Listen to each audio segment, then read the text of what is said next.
celebrates. In that narrative, you talk about them as having been enslaved. Not Tom Ford, the original, but his parents and others beyond him were enslaved in Colleton County, near Walterboro, and around in that region.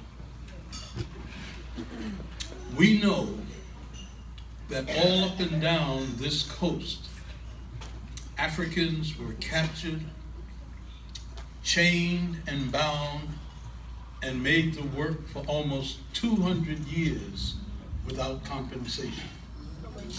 Now, if you've got 10, 12 people who are working for you and doing all of your labor, and you collecting the results of their labor and you don't pay them, you end up pretty good. And we know that we come from a people who bore the burden and the heat of the day all up and down this corridor. But it's more than just that. Those people develop ways of relating to each other and of living that allowed them to survive at a time when nobody else knew how they could do it.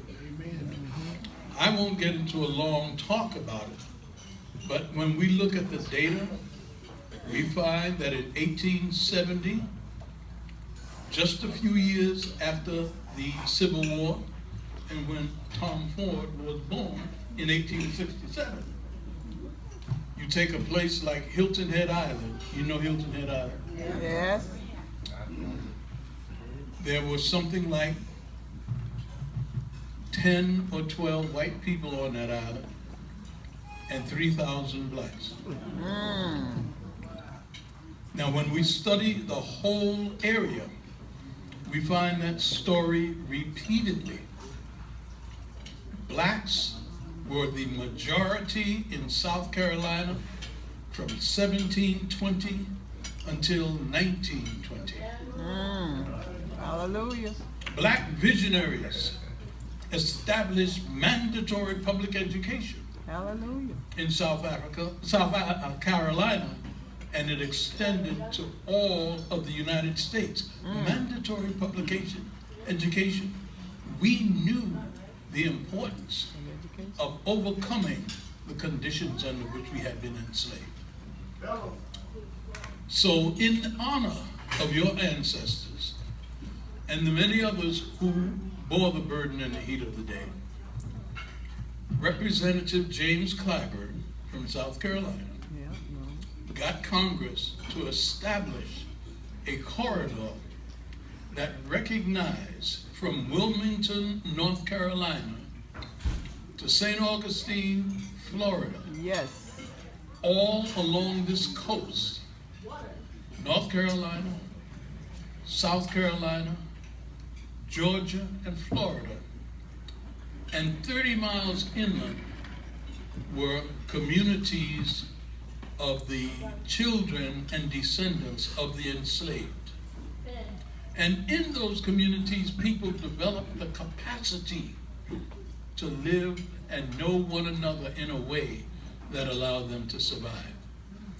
So I'm the executive director of an organization that tries to capture the golden treasures of that experience and bring them together in a way that it benefits us, continues to sustain us, and allows us to relate to this larger society in a much more creative way. So we live in that corridor. You come from that corridor.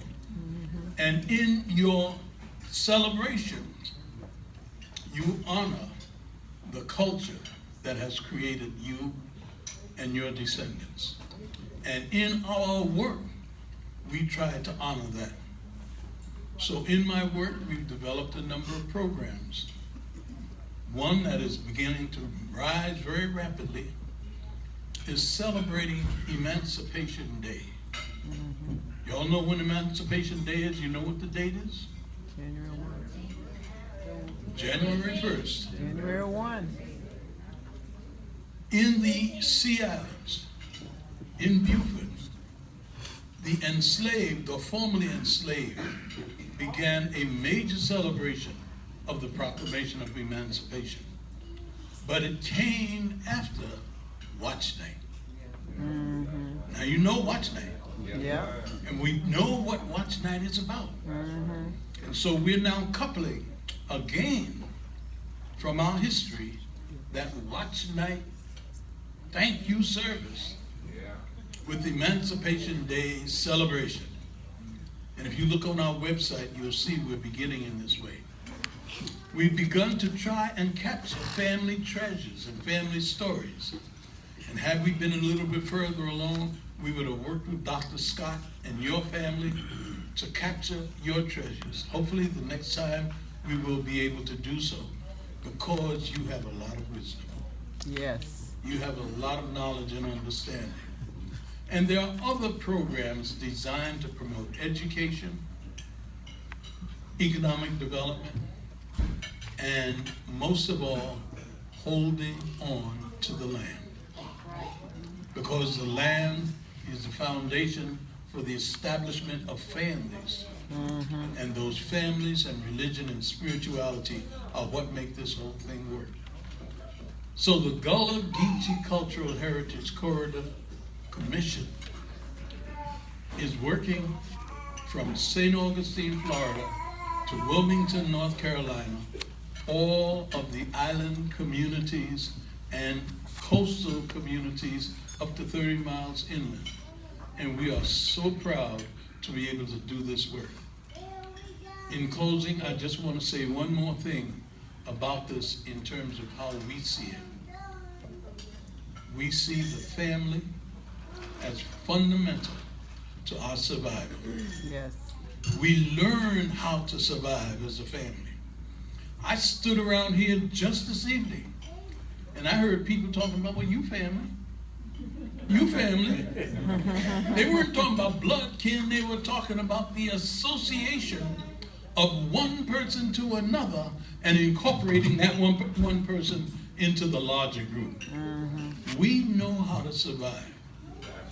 And we took each other in when we were without sometimes parents or uncles or aunts.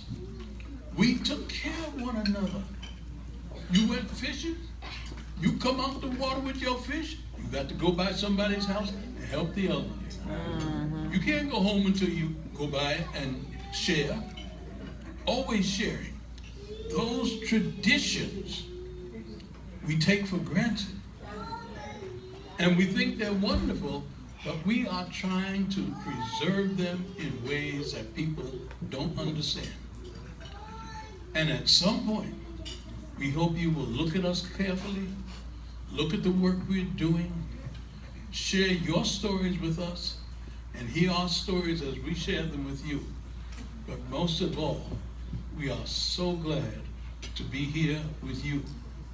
And we know that Una doing all right.